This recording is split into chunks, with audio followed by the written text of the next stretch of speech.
Welcome to Alpha Wolf's Den. It's here that we seek enlightenment. Alpha Wolf Trading recognizes that the most successful companies in the world at one point had no earnings. There's a lot more to a company than just its earnings report. That's why here at Alpha Wolf's Den, we interview executive teams. We want to get to know management. We want to understand the vision, the mission, the strategic drivers, the plan. We want to separate fact from fluff. This is not a paid for promotion interview. This is solely wanting to know the company's vision, mission, their critical success factors, their strengths, their weaknesses, their opportunities, and the threats. We want to know the long-term objective and the tactical initiatives that leadership plans to implement to achieve success. We want to know about the company's debt, the cap structure, what it's going to take for them to become self-sustaining and stop burning through cash. We want to know management's previous failures, challenges, hurdles, how they overcame them, or what they learned that they can apply in their current role. We're trying to identify the risk and the reward. And oftentimes, it's strong leadership that makes the difference between success and failure. Here at Alpha Wolf Trading, we are looking for the hidden gems. And I hope you enjoy this interview because this is one of those companies that I think could be a hidden gem. Please understand that this is for educational and entertainment purposes only. This is not financial advice, and I am not a financial advisor. Any investment that you decide to make in any security should be based upon your own due diligence and opinion.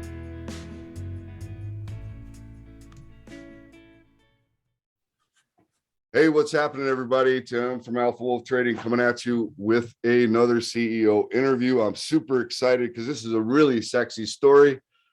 This is actually a company that I've been following for a while. This is a turnaround story because of a new management team. And the first time I met this gentleman, we had an excellent conversation, great sense of humor, but more importantly, has a vision and is executing. So let's bring in Andy. Andy, I want to thank you for participating in this interview and talking about Nephros. I want to give everybody the symbol real quick. It is NEPH, and it is traded on the NASDAQ. That's NEPH. So, Andy, thanks for coming in. What's happening, man? Well, thanks, Tim. For anybody who doesn't know Tim, he is a total kick, and I am. It's been a real pleasure to get to know you over the last couple of years. So, what Nephros is as Tim said, it's a turnaround story. We are a company that has grown pre-pandemic for 15 consecutive quarters, averaging year-on-year growth of 62%.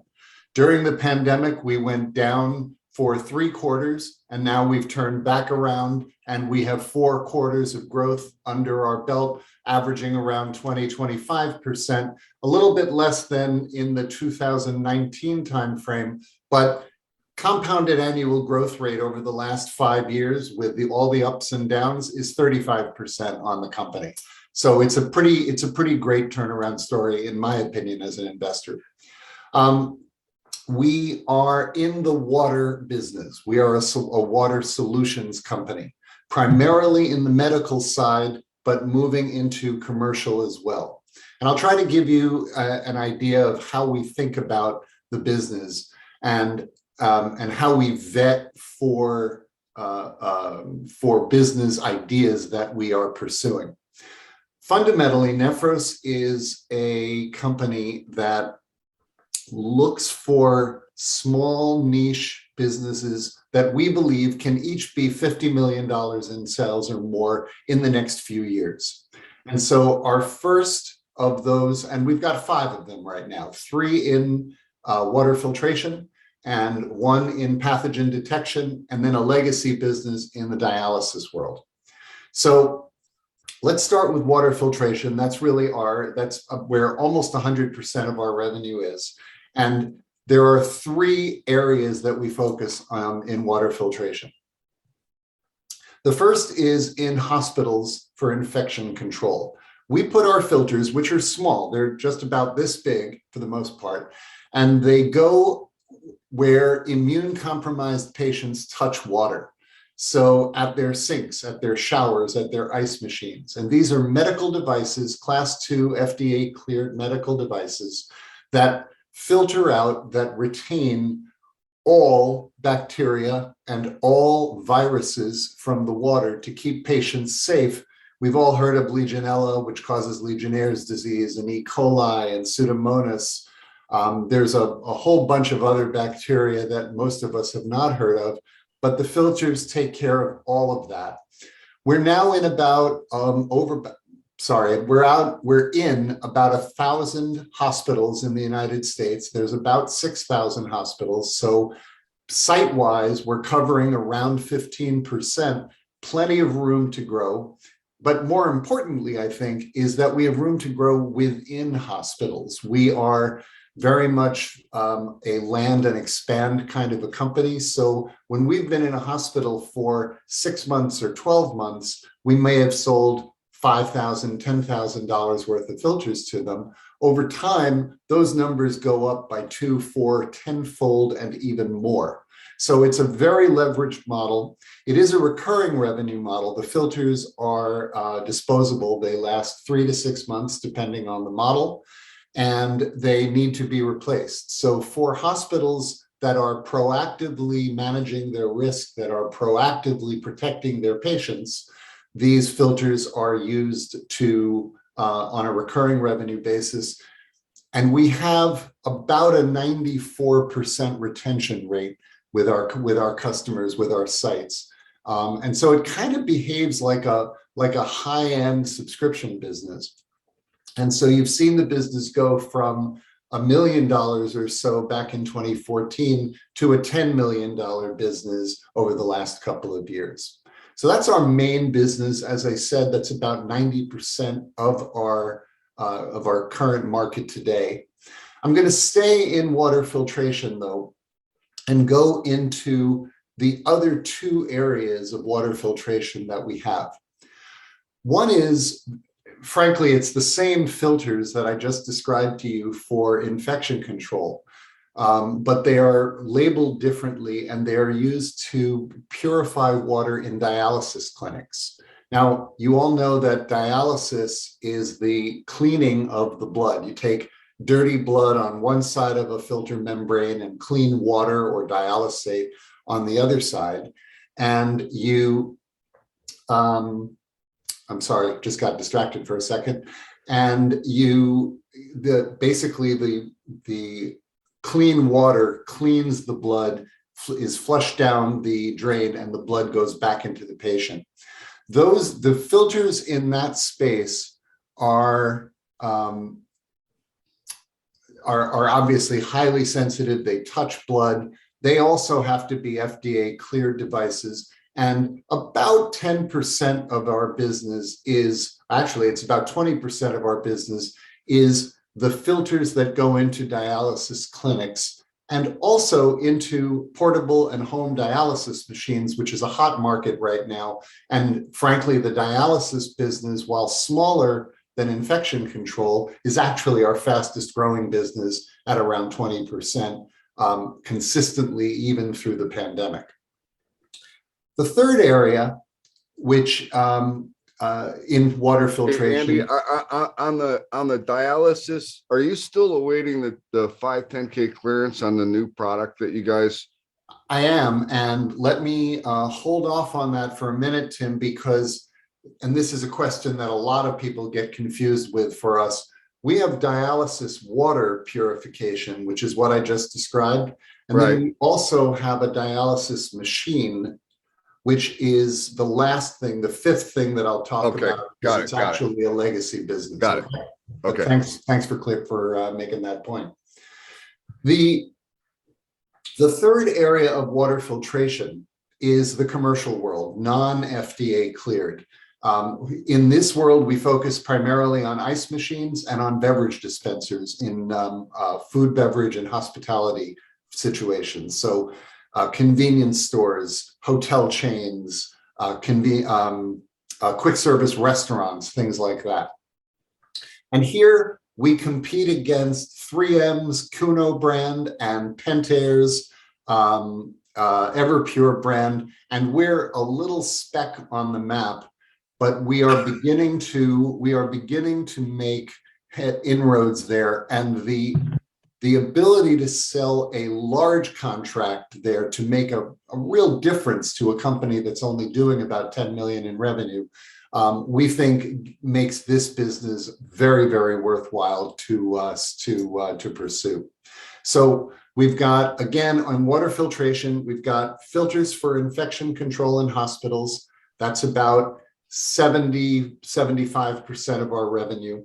We've got filters for dialysis clinics and portable dialysis machines. That's another 20. And then we've got filters for commercial environments, much smaller, around 6 or 7% of our business. But we think that has a real shot at growing. And as I said earlier, when we pursue these assets, when we pursue our businesses, our filter, if you will, for choosing them is that any of them can be $50 million businesses within a few years. That's how we decide they're worth pursuing. Tim, any questions on the water filtration side? Yeah, actually, so if we're looking at this last market that you're looking at, which seems to me is a massive market, right? Because there are a hell of a lot of hotels. There's a hell of a lot of restaurants. And you're competing with these, 3Ms, and what was the other one you said? Pentair? Pentair, yeah. So, these companies have probably hundreds of thousands of SKUs, right? That I would imagine they're probably supplying these hotels with a lot more than just filters or whatever. Maybe they're selling them a broad array of products. What is the differentiator for your filters compared to 3M? What? Yeah, it's a great point, and it's a different story than on the medical side. On the medical side, our filters are just obviously technically superior because our pore size is much, much smaller than anything else on the market. On the commercial side, which is what you're asking about, it is a much more commoditized market. And so really we're going out with price and service as our key differentiators. We also have the best technology on the market, but it's not proprietary and protected intellectual property the way our IP is protected on the medical side. And this is something that I've done in a previous company. When you're going after a huge market that is very, very tightly controlled by 2 or maybe 3 leaders, truly an oligopoly. It's amazing how unable they are to respond competitively because they're in a mature business, their margins are high, they've got the way they do things, they're running a multi-billion-dollar business, and you can take millions and millions of dollars from them before they really even notice that there's a problem. Well, let's face facts, and this is why I brought it up. Now, there is this positive side that they have hundreds of thousands of SKUs that they sell. It's also a negative. It can be, because they don't focus on filters, right? It's just, you're not going to have a salesman that's going to come out to you from 3M and just talk to you about filters, right? Because they rep so many products that they don't have time to just talk to somebody about filters, right? So that actually, being that you are solely a filter company, that is your business. And if the customer needs you in a hurry, you're there, right? I mean, Exactly. so there is definitely opportunity. I mean, look, the big behemoth companies, the 800-pound gorillas, they get fat, dumb, and happy, right? I mean, look at Blockbuster, look at Kodak, look at Fuji. I mean, a lot of these big companies that were the 800-pound gorillas, and what happened? The little guy snuck up on them and provided a better service and answered a need that the customers have and weren't getting filled from their current supplier, right? So I think there's tremendous opportunity there. And if you're going to, I mean, look, you're going on price, I get that, but okay, so you start increasing more volume. If you're doing more volume, then your pricing gets better, maybe from your materials, right? Absolutely. Yep. So all of that, I mean, yeah, you're taking it, but I bet, I would imagine, even going in on price, you're still collecting a fairly decent margin. Oh yeah, absolutely. Right? We manufacture ourselves. We assemble all the filters ourselves. We control the pricing. We've got a lot of leverage with our supply chain, and frankly, it's a very profitable business. So it's really a matter of just get your name out there and building relationships, and right? knock down the first couple. And knock down the first couple and demonstrate that, oh, these guys are actually capable of doing what they say they're doing, and let's give more business to them. And we're in the midst of those conversations. I think one will fall, two will fall, three will fall, and when they do, I think it's going to make a meaningful difference to our top line. Why wouldn't a hotel want filters that took all the bacteria out? Well, if you're talking about using the medical quality filters in hotels, the difference there is they're 5 times more expensive than a typical filter that takes out odor and taste. Medical filters work by having a molecular structure in the filter media that just will not let any viruses through, and that's an expensive technology. So our 6-month dual stage filters, they list for a little over $300 a piece, whereas a 6-month filter that just takes odor and taste out of the water without regard to bacteria might be a $60 or $80 or $100 filter. If you were a high-end hotel, right? I'm just thinking out loud here, but if you're a high-end hotel that's charging a good clip for your room, and if you could advertise that your water is bacteria sanitary free, would that make me feel better staying at that place? Probably. I mean, especially when you've seen the Legionella outbreaks on cruise ships and in the Fairmont and so forth. Right. Same thing. Okay. Again, cruise ships, right?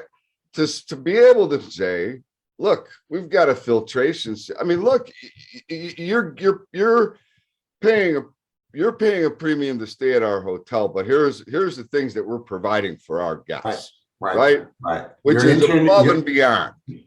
Right. Your internet bandwidth is this. Your water filtration quality is this. Your sheet count is 700. It's all part of the same. Yeah, could be. I mean, I'm just thinking, right? That's what I do. I think. All right, so we can move on to the next. I just wanted to ask about that segment. So water filtration, we do about $10 million a year. We did 2.7 million in the last quarter. Now in pathogen detection, we did about $200,000 last year. So this is a brand new business that I want to talk to you about. Okay. So it's very, very small. We really just rolled it out last year, but it's starting to snowball. Everybody knows that if you want to test for bacteria, whether it's Legionella or E. coli or whatever, the gold standard is you take a water sample, you spread a little bit of that water in a petri dish, in a what's called a spread plate in a laboratory. You wait 2 days, 7 days, some require 14 days to grow the bacteria. Then you do a physical count and you find out whether or not you have that bacteria. In the meantime, a lot of time has gone by. With COVID, everybody has heard of a PCR test. And basically, excuse me, a PCR test is a real-time DNA analysis to find out if something is in a sample, usually within an hour and sometimes within a half an hour. And that is what we offer for bacteria and virus identification. So it's waterborne pathogen detection systems. In other words, it's water testing for what's in my water. And the CDC publishes a list of a little over a dozen major waterborne pathogens that you got to worry about. It is not only Legionella that you got to worry about. And we have the broadest set of real-time on-site data sampling technology of anybody on the market today. And when I say on-site technology, we have literally a roll-in kit that anybody can be trained to use, and usually water consultants do it, where you take a water sample, you process it, you prepare it, which takes about 10 or 15 minutes, and then you run it through an unsupervised, or you don't have to monitor, an unmonitored PCR test, and in another half an hour, you get an answer of whether you got the bugs that you're worried about. And which case, by the way, if there are there, you can do things like grab one of our filters, put it on, and then you know that you're protected from those bugs. This has an opportunity, of course, in our existing business with hospitals, but it also has opportunities in many other areas, including centralized environmental testing laboratories, government departments of health, research labs, academics. So we think that the market here is pretty large, and we're looking to grow this business by multiples in its early years. So we did a little under $200,000 in 2021. We expect that to more than double in going into in our current year, and maybe much more than that. So one of the challenges for this segment of your business last year was COVID, right? I mean, nobody tested for anything else. All they care about is COVID, right? That is so true. It's a very insightful comment.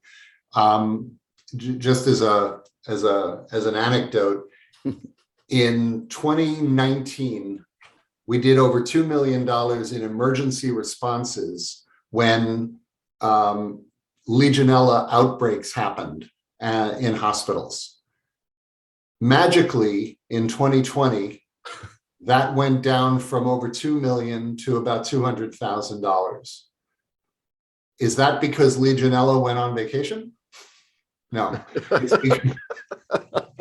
It's because there was only Well, I one. think Legionella might be with the flu right now somewhere. Right. Exactly. And so the only thing that people were worried about was COVID. And so, there was plenty of Legionella around and it didn't get identified, frankly. Right. So, your question is a really good one. Well, so, as I see this, because water, and this is from other companies that I'm involved with, is a big deal right now, right? I mean, you got Flint, Michigan, which was a nightmare. We've got water lines that have been in the ground. They've been in the ground longer than any other utility, right? Yep. Some 60 to 100 years, right? We don't even know probably what the pipes are made out of, right? And I know that there are cities and towns that are requesting, from municipalities, the states are requesting from municipalities, they want to know where their water lines are. They want digital prints of where their water lines are. And I think this, more than just, I think it's pathogen detection. I think it's, you and I have talked about PAFS, which is man-made chemicals that are, called forever chemicals that are in the water that are also being tested for. If you're doing testing for that, why wouldn't you also be testing for bacterial? Yep. Right. Yep. And they kind of go hand in hand in Yep. my mind. Right. And our drinking water is an issue. And I don't think it's going to get better. Right. So I think that's another massive opportunity for you. I agree with you. And we also have tests not only for the individual waterborne pathogens that I just described, but we also have tests that can say, out of the 20,000 most common bacteria, which ones do I have? Now, those are more specialized tests. They cost more, they take a little bit longer, but we have the broadest set of technologies to identify disease-causing or pathogenic bacteria and viruses on the market today. And in fact, by the way, we were just certified by the CDC as one of the elite labs in the country. There's only 150 in all of the United States. And so our laboratory has now joined, which is only a year or two old, has now joined the ranks of the top laboratories in the country. That's fantastic. All right, so all right, and then now we've got what? We've got one more. We got one more to go. Okay. And now we get into the question that you asked about the FDA clearance. And this goes back to I'm now going to tell you a bedtime story. Okay. I love it when you tell me bedtime stories. So 25 years ago, literally 25 in April, it'll be 25 years. Nephros was founded as a spinoff from Columbia University to create a new kind of dialysis in the United States dialysis market called HDF, hemodiafiltration. It existed in other countries, but it didn't exist here. It's a long story about why, and we can do that another time. But basically, that's all Nephros was originally trying to do back in 1997. Nephros spent a great deal of money, over $100 million in those early days, trying to get a product built and delivered. And it took 15 years. And in 2012, a product was approved by the FDA, but it wasn't a clinically exciting product. Its implementation wasn't, frankly, done well enough for the clinicians to want to use. And in 2013, after— Wait a minute, how many years did it take to develop this thing? 15. That's a long anticipation time to be disappointed. It is, and I'm very pleased. And you called this a turnaround, and it is, because in 2013, the previous CEO, Darren Evans, was brought in to say, is this thing salvageable, frankly? And he put this HDF product on the back burner, And he said, we've got all this other technology. Let's go out and build an infection control filtration business. Let's go out and build water purification for dialysis clinics. And from 2013, well, he joined officially in 2015, but in that early teens time through 2019 is when Darren and I built this business that was able to grow 60% year on year for 15 consecutive quarters. Sorry, did I say 62% year on year for 15 consecutive quarters? Now that the business is, now that the business works, we've still got this great technology on the shelf, and we raised $3 million for it, the HDF technology. And over the last couple of years, we have built generation 2 of this product, which is the same technology for a better kind of dialysis, but we've built it in a way that we think will be highly acceptable to clinicians in using it with patients and will make patients feel better. So we have, just a few months ago, we submitted that new generation to the FDA for 510(k) clearance. At the end of December, we received a letter from the FDA saying— CRL? Sorry? You got a CRL? I don't know a what complete that's response letter. Yeah, so we got a response letter saying, here are the 9, actually it was 10 things that we'd like to see you do. None of them were showstoppers. We're working on those right now. And we can't predict the FDA's timing, but we expect to get it back to them the end of March. And we expect by mid-year to hopefully have no more comments and be able to go to market with an FDA approved HDF product. All right. So I got to tell you though, that is it's a very different business than water filtration and pathogen detection. But if it flies, it could be bigger than the two of them combined pretty quickly. It's a big bet. It's a pretty interesting bet. Well, yeah. What I want you to do is I want you to explain what this system does, why it could be such a big game changer for people that are having to go through dialysis. I will. And it's a little technical, but I think I can do it because I'm not a scientist. Right. So here goes. In dialysis, what is done 100% in the United States today is hemodialysis. And in dialysis, you've got blood running through one tube from the patient into this tube set, and through a semi-permeable membrane made of our filter material, there is on the other side of the blood very, very clean water with a couple of things mixed into it that is called dialysate. And the same way that if you put salt into a glass of water and you don't stir it, eventually through diffusion, the salt will distribute itself into the water. Similarly, the impurities in the blood will distribute themselves across the membrane into the clean water, which gets flushed down the drain. You now have a cleaner blood which can go back into the patient, and that gets circulated many times over a 3 or 4 hour patient treatment, and that is how dialysis is done today. With HDF, which by the way is used in many other countries for about 15–20% of the dialysis, there's a simple but subtle difference. On the blood side of on this setup,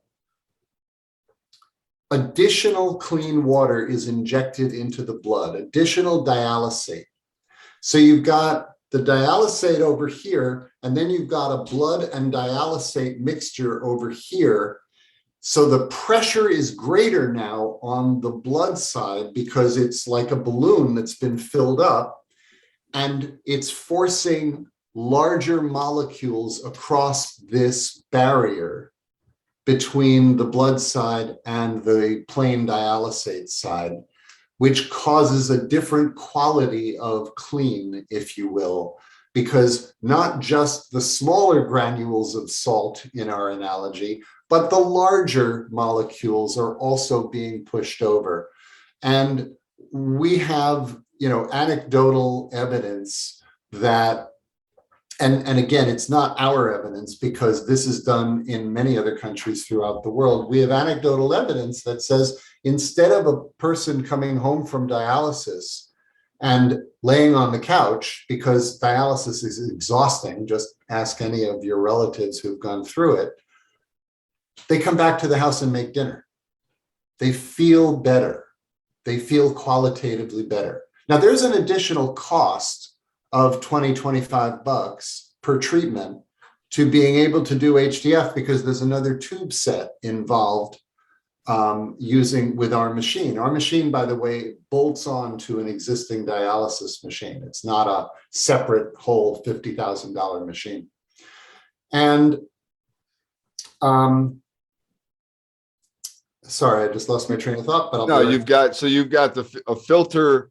The $25 is That's right. Is the additional filter, right? Right. And so the question is, where will that get paid for? And there's a couple of different markets for that. There's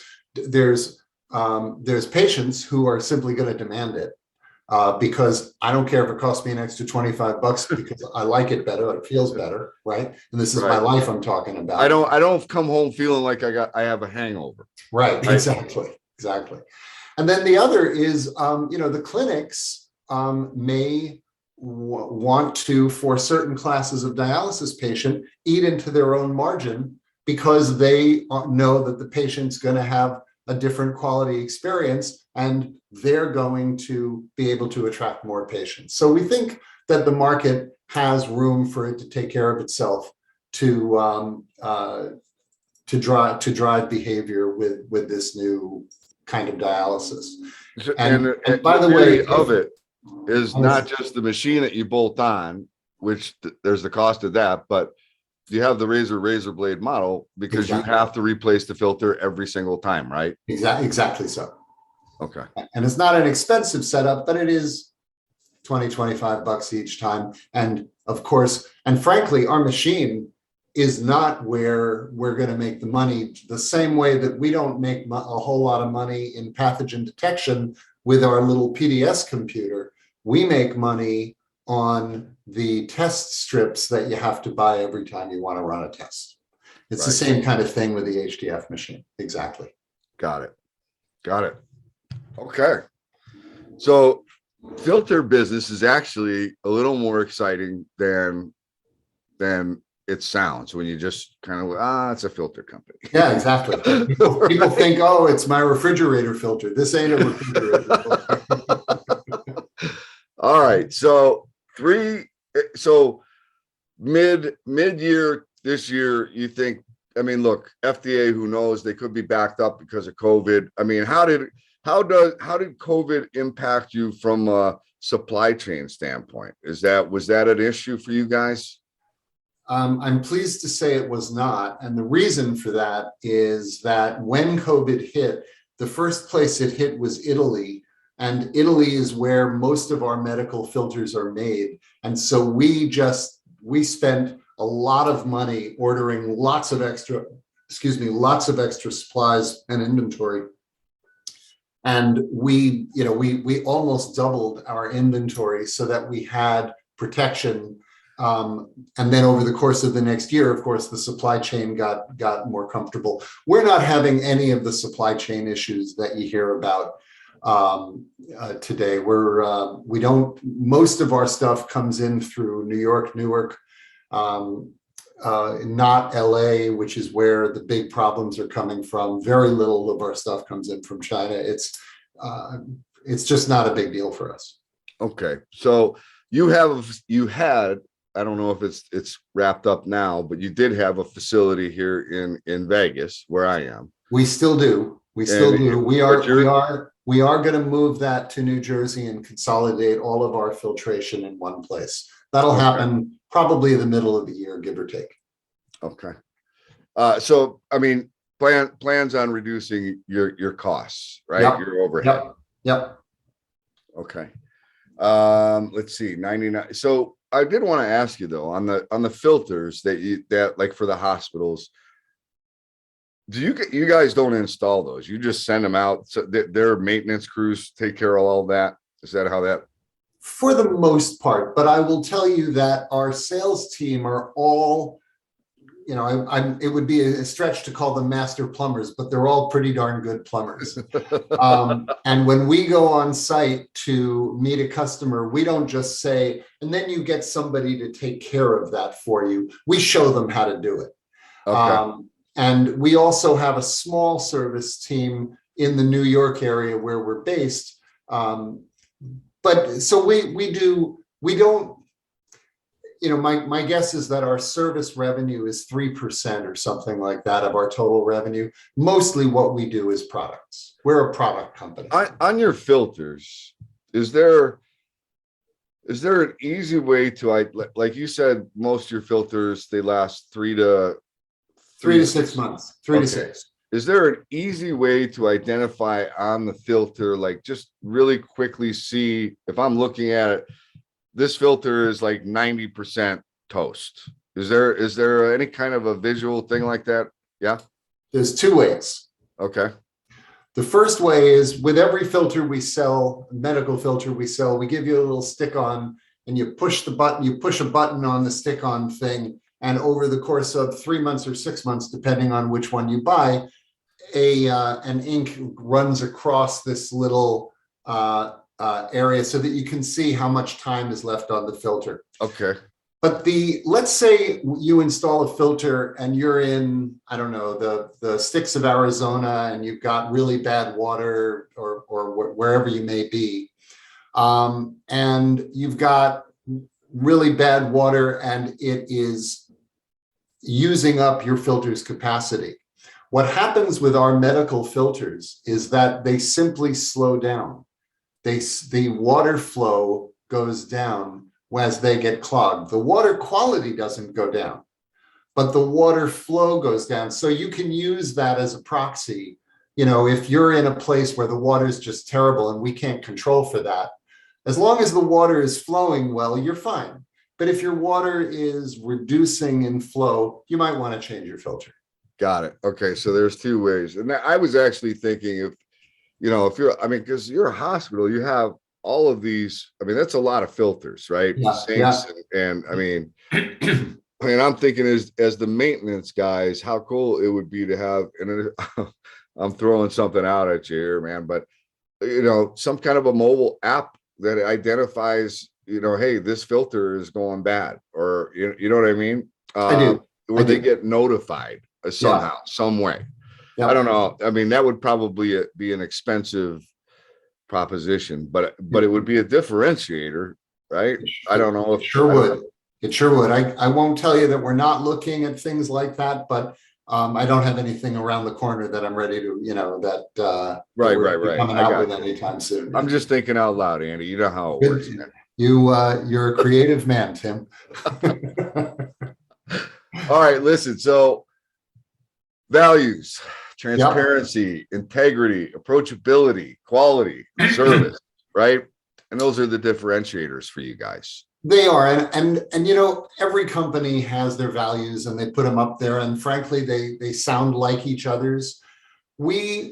Our values are, which also, by the way, are the competencies, the leadership competencies that we look for in our people, really center around a few things. They center around talking to people like you'd want to be spoken to yourself. They talk about, you know, we really practice the golden rule of you treat people the way you'd want to be treated, which means integrity. It means listening. It means saying what you mean.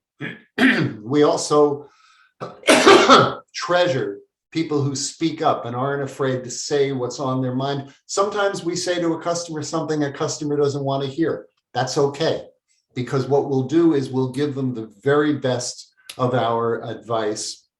And of course, we want to make a profit, but what we really want to do is create a relationship that creates a long-term, repeat, human-to-human relationship. The business will take care of itself. And that's kind of who we are, and that's very important to us. Oh, we're gonna take a look at the to improve the human relationship with water. I love that. See, I like companies. So here's the whole thing with Alpha Wolf and why I am doing this. It's because there are a lot of good companies out there in the world that are doing good things that are important for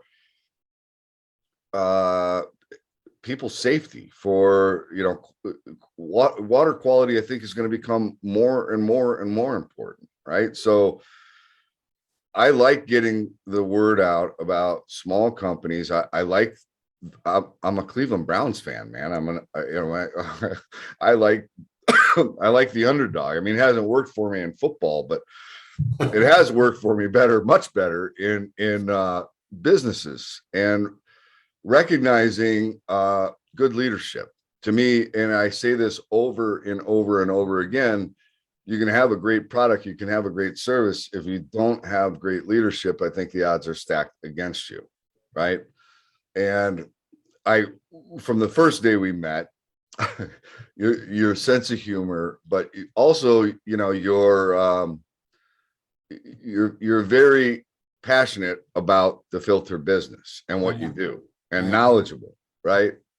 And I think this is going to become more and more and more important. And I think the dialysis thing, you know, that's going to change people's lives in a lot of ways, right? I mean, if you're going home and you don't feel like you have a hangover and you want to just go lay down because you just went through that exhausting process, and you actually feel like you can, you know, get some stuff accomplished besides wiping out your whole day, I think that's big, right? That's a big improvement in somebody's life, and that, how can anybody take that away from you, right? I don't think they can. So to me, when I first looked at it, when I can't remember if you requested the meeting with me or I requested it with you. I think you guys requested it with me, actually. And I looked at it, I thought, filters, oh man, commoditized business. I mean, what's sexy about that, right? But then I met you, and it was like, damn, this is super sexy. So look, let's take a look at the chart real quickly here. You and I were talking about for a long time, from 20. So when did you and your partner take over first?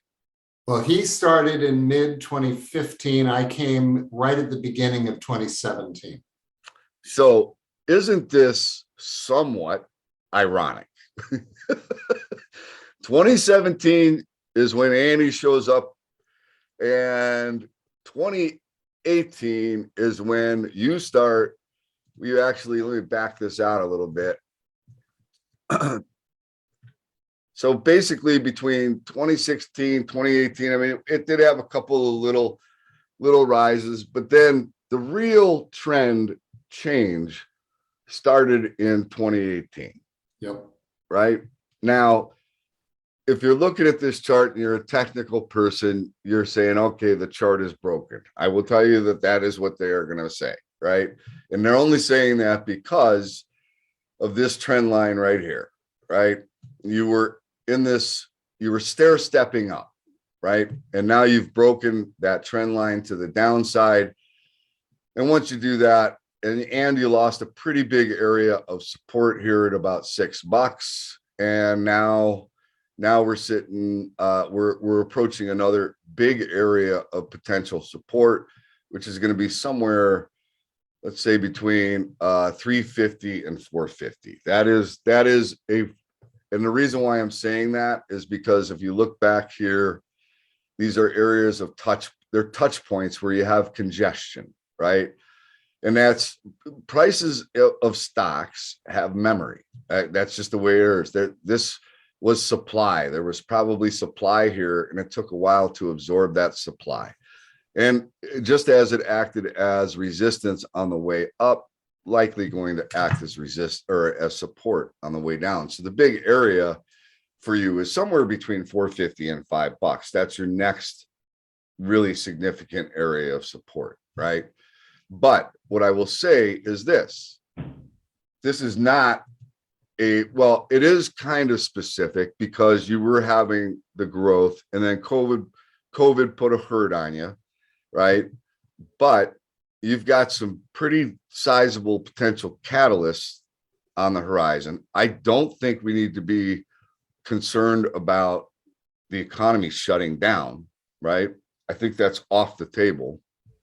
We've got a couple of pills coming out from Pfizer, antiviral pills, right, for COVID. So I don't see shutting the economy down as an option anymore. That was my biggest concern. So I look at it like this. How many shares do you have fully outstanding? Fully diluted? Yeah, fully diluted. About 12 million. It's a very low liquidity stock. Right. Very tiny float, right?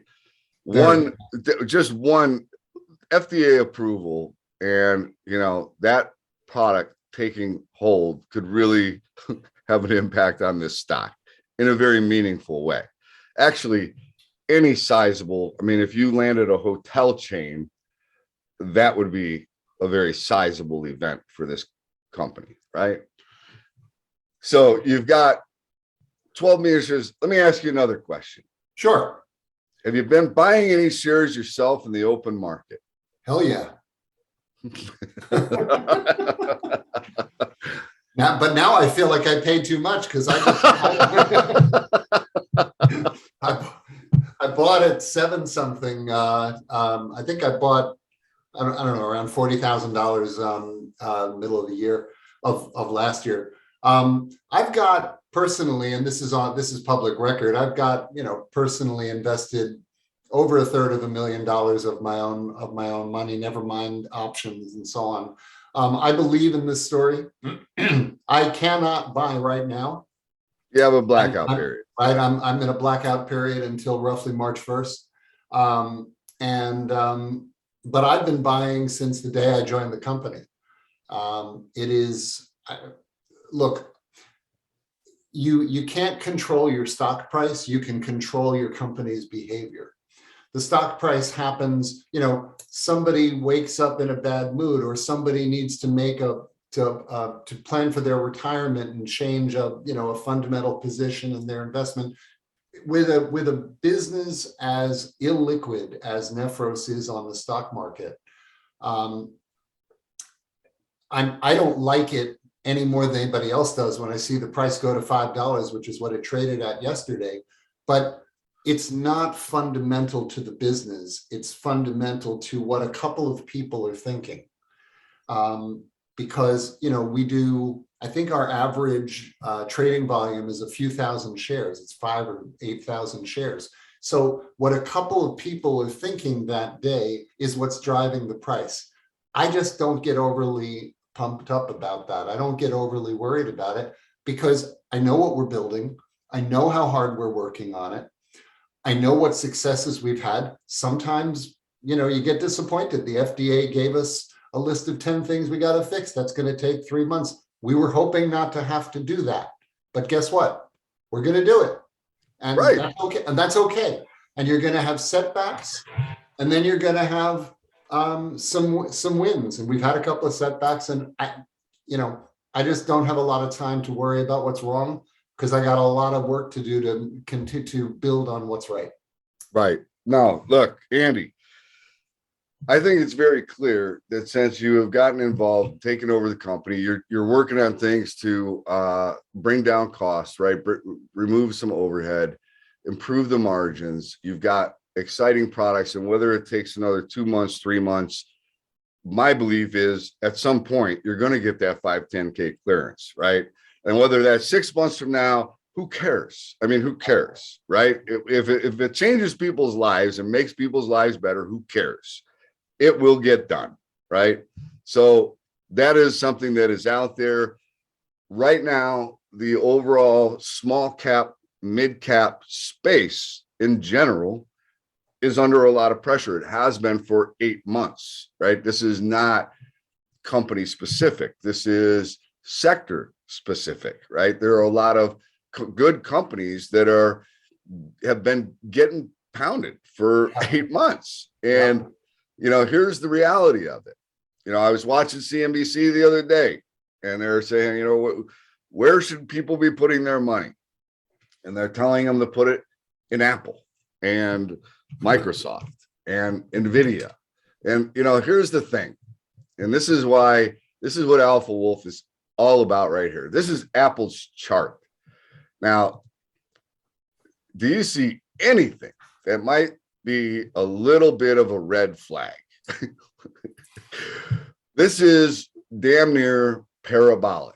It is at all-time highs. This was the trend that it had from 2009 till 2019.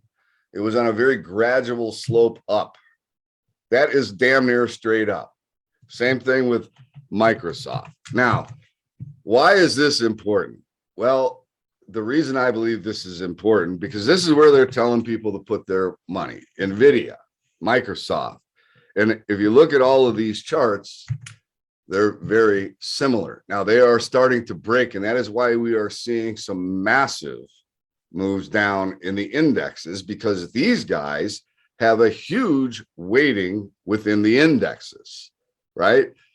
Now, we're going to continue, I think, because I think this is just starting.